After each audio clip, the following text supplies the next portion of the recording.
हूँ कि आप लोग जब यहाँ से जाएं तो अपने अपने इलाके में बिना समय गंवाए, बिना कोई समय नष्ट किए, जो प्रत्याशी है उनके चुनाव के लिए आप लोग गांव गली कूचे में जाना शुरू कर दें। इसलिए कि बहुजन समाज पार्टी के कार्यकर्ता हैं। जैसा हमारी माननीय बहन मालती राव जी ने गाया, मैं जानता हूं कि हम लोग 1984 में बाबा साहेब के मिशन बहुजन समाज पार्टी के कारवां को आगे बढ़ाने के लिए हम लोगों ने गरीबी में, मुफलिसी में पैदल चल के, झंडा ढोके इस उत्तर प्रदेश में 84 से लेके 2007 तक हमने 4 बार माननीय बहन जी को सीएम बनाया कि नहीं? बोलिए।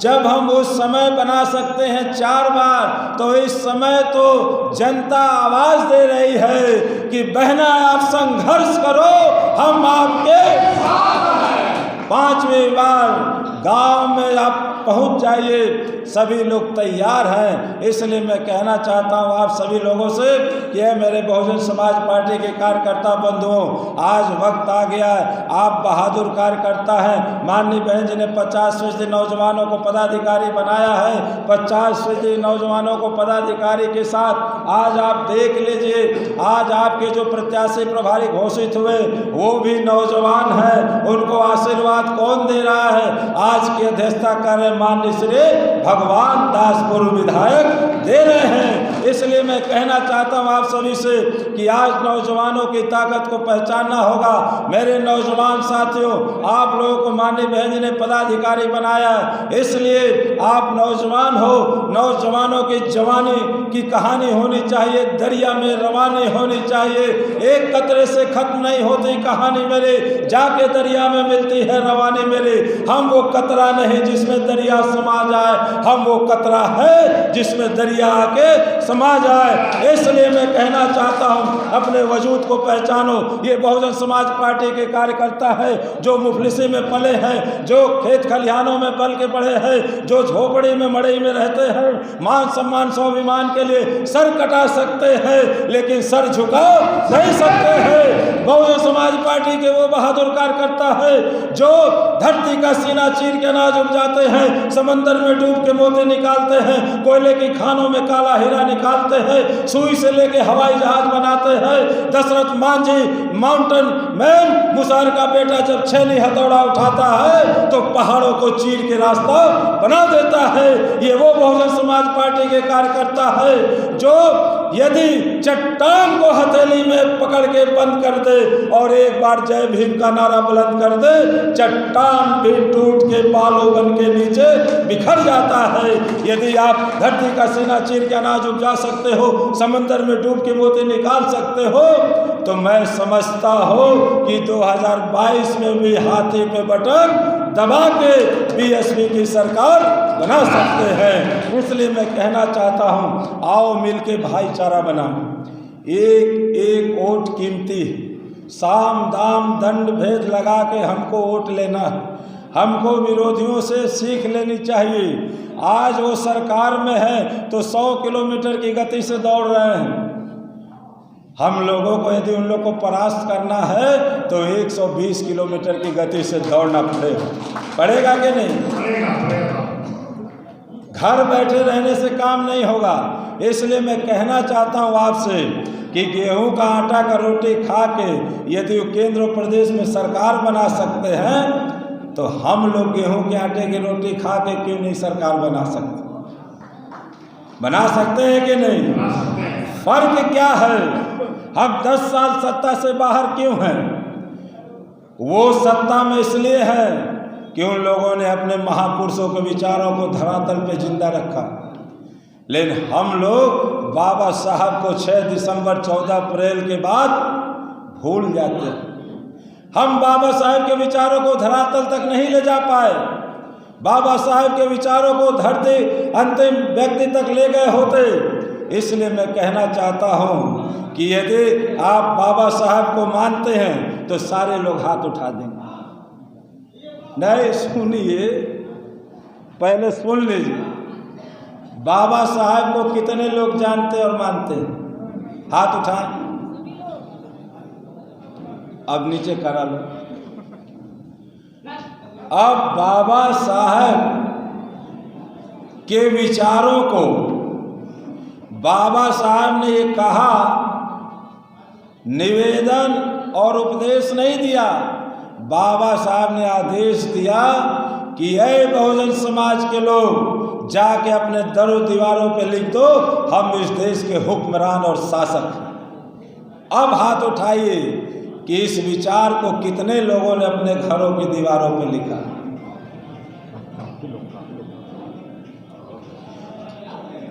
जोरदार ताली बजा के स्वागत करिए। यदि आप लोगों ने ये विचार लिख लिया है अपने दीवारों पे, तो इतिहास प्रेरणा देता है जागृति, सोच, ताकत, शक्ति, शासन, और शासन से शासक बनता है। इसलिए हमको विचारों को जिंदा रखना है और बाबा साहब के विचारों पे चलना है।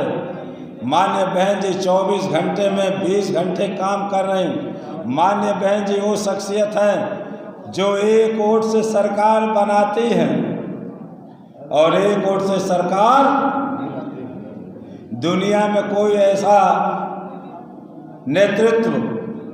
माननीय बहन जी जब पहली बार सीएम बने तो तत्कालीन प्रधानमंत्री पीवी नरसिम्हा राव साहब ने कहा कि लोकतंत्र का चमत्कार है। माननीय बहन जी की नेतृत्व क्षमता की दुनिया कायल है। माननीय बहन जी यहाँ से सुदूर दूर कर्नाटक में हजारों किलोमीटर दूर अन्ना महेश एक एमएलए हुए और एक एमएलए की बदौलत कर्नाटक में जब सरकार बने तो हमारा एक विधायक शिक्षा मंत्री बना, वो भी कैबिनेट मंत्री के रूप में शपथ लिया। और दूसरी तरफ हमारे माननीय बहन जी ने उत्तर प्रदेश में तत्कालीन सरकार जब थे, जब हमारी सरकार को गिराया तो माननीय बहन जी ने उसका बदला इस देश में सेंट्रल केंद्र की सरकार में तत्कालीन प्रधानमंत्री स्वर्गीय माननीय अटल बिहारी वाजपेयी जी की सरकार को एक वोट से गिरा के बदला लिया और बता दिया लोकतंत्र में एक वोट की ताकत। इसलिए मेरे नौजवान साथियों, मेरी माता बहनों, एक वोट की ताकत को पहचानिए। इसलिए माननीय कांसी राम साहब कहते थे हमें टिकाऊ बनना है, हमें बिकाऊ नहीं बनना है। एक वोट की कीमत को जो समझ गया वो मर जाएगा, लेकिन बाबा साहब के अधिकार से वंचित नहीं होगा। इसलिए मैं कहना चाहता हूं कि आप जब 4 साल 11 महीना 29 दिन अपना खा के जीते, नून चटनी रोटी बासी मड़ई में रहते हैं, खा के जी लेते हैं, मान सम्मान स्वाभिमान जिंदा रहता है। आपकी जमीन कोई ले तो लड़ जाते हैं, आपके बेटे को कोई एक चाटा मार दे तो लड़ जाते हैं, यदि कोई दोस्त आपकी मोटरसाइकिल मांग ले तो आप बिफर जाते हैं कि ये मेरी चीज़ है। 4 साल 11 महीना 29 दिन ज्ञान बुद्धि बल सब रहता है। और जिस दिन बाबा साहब ने लड़ के अपनी विद्वता से 5 साल में एक बार लोकतंत्र के राष्ट्रीय पर्व लोकतंत्र के 5 साल के चुनाव में एक वोट का अधिकार दिया है, जब वो देने का वक्त आता है तो आप कहते हैं कि वोटवा तो देना चाहते थे लेकिन विरोधी दलों ने मतीये मार दिया। 4 साल 11 महीना 29 दिन अपना खा के मान सम्मान स्वाभिमान जिंदा रखते हैं और एक दिन जिस दिन आपको हक हकूक लेना है, सत्ता बदल के राज लेना है, उस दिन आप दूसरे के बहकाव में आ जाते हैं।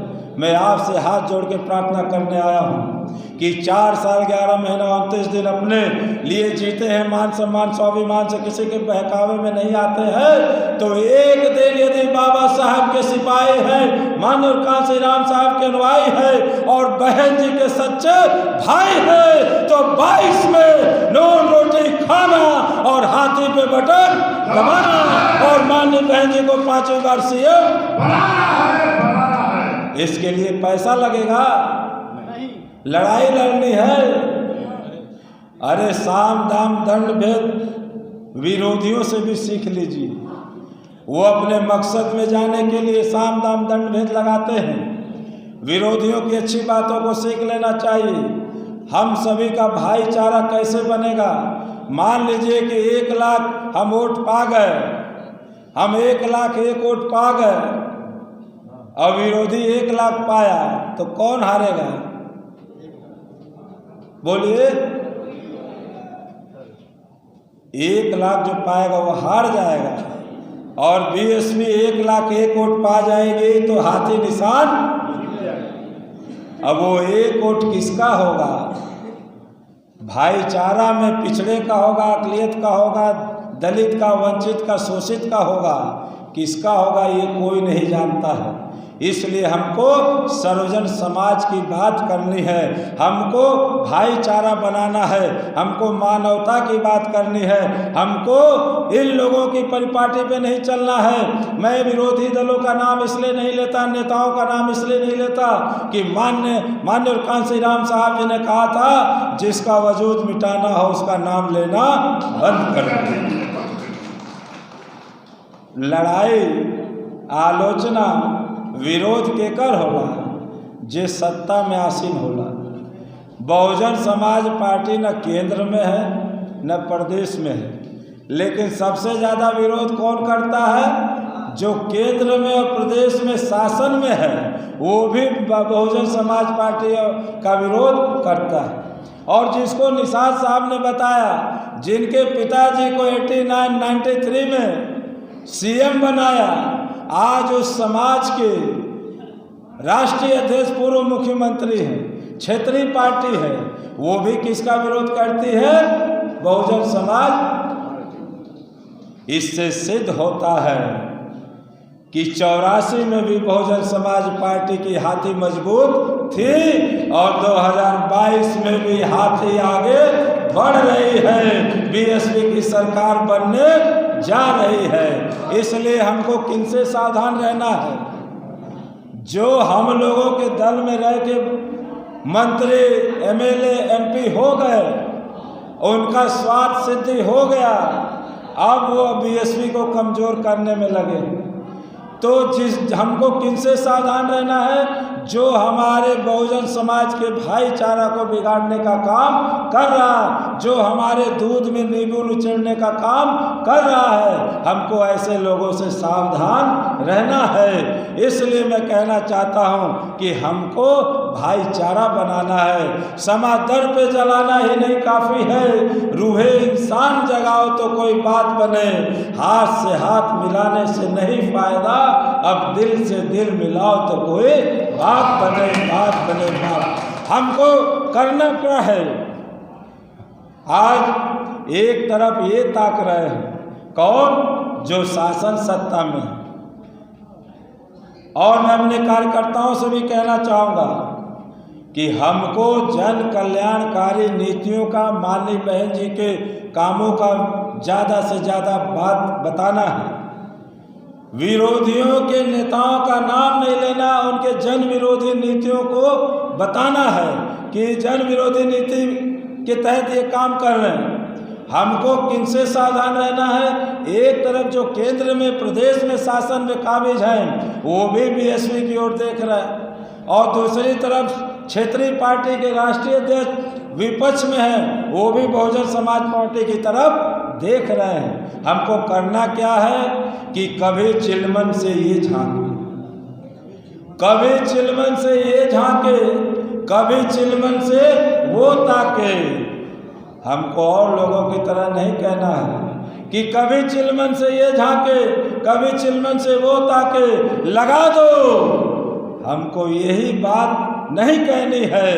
हमको क्या कहनी है कि कभी चिलमन से ये झांके, कभी चिलमन से वो ताके। अरे दबाए दो हथिया पे बटन, न ई ताके न ऊ झांके, न ऊ झांके न ई ताके। होना चाहिए कि नहीं? आप सभी लोगों से मेरी गुजारिश है कि 2 महीने यदि कोई आपको कुछ बोल भी दे,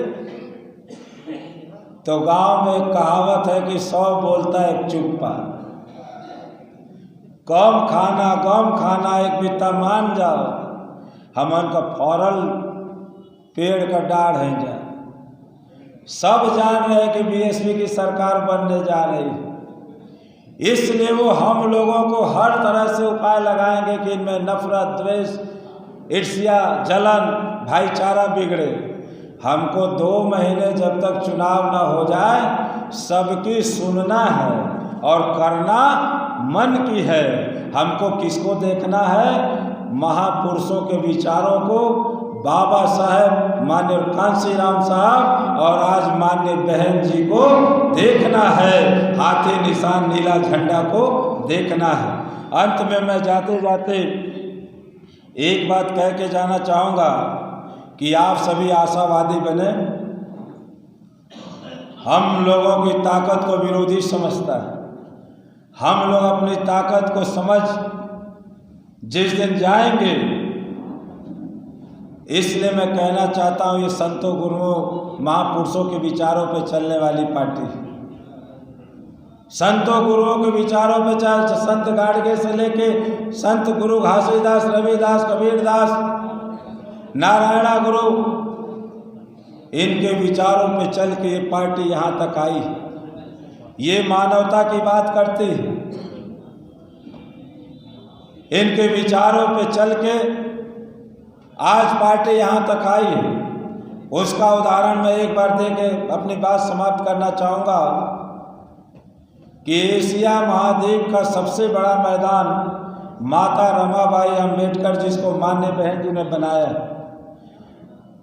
पूरे भारतवर्ष में 10 लाख की भीड़ बहुजन समाज ने किया और 10 लाख से ऊपर के रिकॉर्ड तोड़ने का भी रिकॉर्ड बनाया तो आदरणीय बहन कुमारी मायावती जी ने। उस माता रमाबाई अंबेडकर में रैली हो रही थी। विरोधी ने सोचा कि मधुमक्खी का छत्ता है, एक कंकड़ मार दे मधुमक्खी उड़ेगी और लोगों के सर पे हनानाती भनानाती आएंगी, काट देंगी तो भगदड़ मचेगी, इनकी रैली फ्लॉप हो जाएगी। लेकिन धन्य संतों गुरुओं के विचारों की पार्टी, मधुमक्खी उड़े, लोगों के सर से गुजरे। माननीय बहन जी जहाँ मंच में संबोधन कर रहे थे, उनके चारों तरफ सर की परिक्रमा की और चरणों में नतमस्तक होकर वापस अपने छत्ते में चली गई। ये संतों गुरुओं की कृपा है। संतों गुरुओं की कृपा आप पे बरस रही, आप पे कृपा हो रही, प्रकृति भी आपका साथ दे रही है। कैसे साथ दे रही है उसको समझने की जरूरत है। आज बस्ती में जितनी गाड़ियों में झंडा लग के आया, जितने कार्यकर्ता गमछा टोपी पहन के आए, अब ये जितने जगह जाएंगे तो लोगों को बताने की जरूरत नहीं पड़ेगी कि आज बस्ती में इस हॉल में, बादशाह मैरिज हॉल में बहुजन समाज पार्टी की जोरदार मीटिंग हुई। होगी कि नहीं? तो कैसे आपका साथ दे रही है प्रकृति? अंबर का रंग नीला, जहां बोलना वहीं चुप हो जाते हैं। अंबर का रंग नीला, समंदर के पानी का रंग नीला, बहुजन समाज पार्टी के हाथी निशान झंडे का रंग नीला, बहुजन समाज पार्टी के कार्यकर्ता के टोपी का रंग नीला, गमछे का रंग नीला, बस्ती से जो उम्मीदवार घोषित हुए इनके झंडे का रंग नीला, बहुजन समाज पार्टी 22 में जब हथिया पे बटन दबा के टपाटप जिताएंगे तो विधायक के झंडे का रंग नीला, अंबर नीला, समंदर नीला, टोपी नीला, गमछा नीला, प्रत्याशी का झंडे का रंग नीला, विधायक के जीतने के झंडे का रंग नीला, ये बस्ती नीला, अयोध्या नीला, इलाहाबाद, फतेहपुर, प्रतापगढ़, मऊ, बलिया, गोरखपुर, बनारस का रंग नीला हो सकता है तो कसम बाबा साहेब के 22 में लखनऊ के मैदान का रंग नीला हो जाएगा। इसको कोई रोक नहीं सकता। होना चाहिए कि नहीं? अरे मां, ये शरीर पाए हो, पेटू मरे पेट के लिए, नामी मरे नाम के लिए। आप लोग यहाँ हैं, आज अखिलेश समाज को भी बताना होगा कि माननीय बहन जी ने उर्दू अनुवादक, उर्दू शिक्षक की भर्ती की, इस सूबे का सदर बनाया जनाब मुनकाद अली साहब को। अभी निसार साहब ने विस्तृत दौर में बताया आपको, ये बहुजन समाज पार्टी है जो खेत खलिहानों में रहने वाले लोगों को सचिवालय तक पहुंचाया। एक राजभर के बेटे को जो गांव के खेत खलिहानों में रहा, कभी खेत खलिहानों और मेंबरशिप का चुनाव नहीं जीत पाया, उनको MP MLA मंत्री विधान ही नहीं बनाया, राष्ट्रीय महासचिव और प्रदेश अध्यक्ष नहीं बनाया। माननीय राजभर समाज के कुलभूषण, जो समाज कभी खेत की पगडंडियों में बैठ के अपनी बात नहीं रख सकता था, पंचायत नहीं कर सकता था, ऐसे समाज के बेटे को माननीय स्वर्गीय श्री सुखदेव राजभर जी को 403 एमएलओ की पंचायत करने के लिए उत्तर प्रदेश में विधानसभा अध्यक्ष और स्पीकर बना के सम्मानित करने का काम किसी ने किया तो बहुजन समाज पार्टी आदरणीय बहन कुमारी मायावती जी ने किया। इसलिए मेरे पिछड़े समाज के लोग, अखिलेश समाज के लोग आज घूम घूम के इधर भी आए होंगे, जिनको माननीय बहन जी ने 2 बार कोलसरा से टिकट दिया, 1 बार उनको बनारस का जिलाध्यक्ष बनाया, वो भी घूम के कह रहे होंगे हमारी सरकार बन जाए तो सबके फ्री का शिक्षा दे।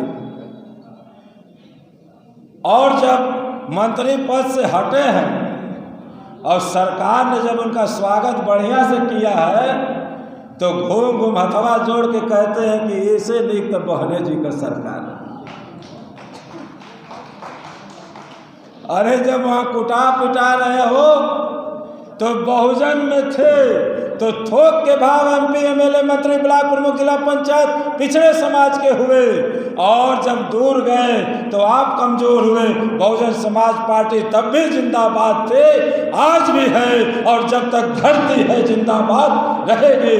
इसलिए मेरे पिछड़े समाज के लोग, मेरे अखिलेश समाज के लोग, गरीब समाज के लोग, आप सभी का भला कहीं है। कानून का राज यदि है, यदि मानवता की कोई बात करता है तो इस देश में एकमात्र नेता परम आदरणीय बहन कुमारी मायावती जी हैं। इसलिए आओ सब मिलके हम नारा लगाएं, अब की बार बीएसपी की, अब की बार 22 में चूकना मत। 10 साल तो चूक गए, अब की चूकोगे तो आने वाली नस्ल माफ नहीं करेगी।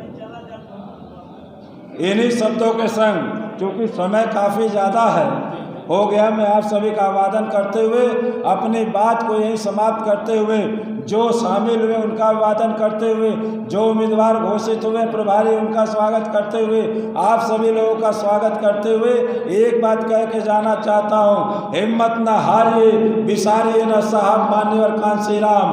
हिम्मत न हारिए, विसारिए न साहब मान्यवर कांसी राम। और जब जब संकट आए बहुजन समाज में तो लीजिए बाबा साहेब डॉक्टर भीमराव अम्बेडकर जी का नाम। इन्हीं शब्दों के संग आप सभी का अभिवादन करते हुए जय भीम, जय भारत।